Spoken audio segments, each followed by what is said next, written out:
নমস্কার বন্ধু। আজ 14ই আশ্বিন, 1 অক্টোবর, মঙ্গলবার। চতুর্দশী তিথি থাকছে রাত্রি 9টা 16 মিনিট পর্যন্ত। তারপর অমাবস্যা লেগে যাচ্ছে। গতকাল অমাবস্যার ক্রিয়াগুলি হবে এবং আমাকে তারাপীঠ মহাশ্মশানে পেয়ে যাবেন। নক্ষত্রর দিক থেকে বিচার করতে হলে আজকে পূর্ব ফাল্গুনী নক্ষত্র। সূর্য আজকে উদিত হবে 5টা 31 মিনিটে এবং সূর্য অস্ত যাবে 5টা 24 মিনিটে। মঙ্গলবার, চতুর্দশী তিথি, পূর্ব ফাল্গুনী নক্ষত্র। দিনটা বেশ শুভ। আমাদের ভারতবর্ষের তথা পশ্চিমবঙ্গের বিখ্যাত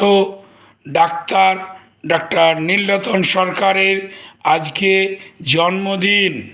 এবার আসি আজকে রাশিফল। মেষ রাশি, নেতৃত্ব লাভ দেখা দিচ্ছে।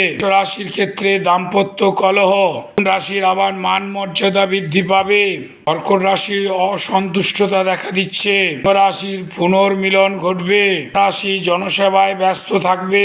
রাশি অযথা ব্যয় করবে। রাশির বিপর্যয়। রাশির ক্ষেত্রে মতান্তর দেখা দিচ্ছে। রাশির ধনাগম ঘটবে। রাশির ক্ষেত্রে ধর্মে উন্নতি দেখা দেবে। রাশির ক্ষেত্রে গুহ্য পীড়া দেখা দিচ্ছে। এই হলো আজকের রাশিফল। সকলে ভালো থাকুন, সকলে সুস্থ থাকুন, এই আশা রাখছি। হর হর মহাদেব, জয় মা তারা। কাল মহালয়া তিথি, মায়ের আগমন ঘটে যাবে। কাল থেকে সকলে শারদোৎসব খুব সুন্দরভাবে ভালোভাবে পালন করুন।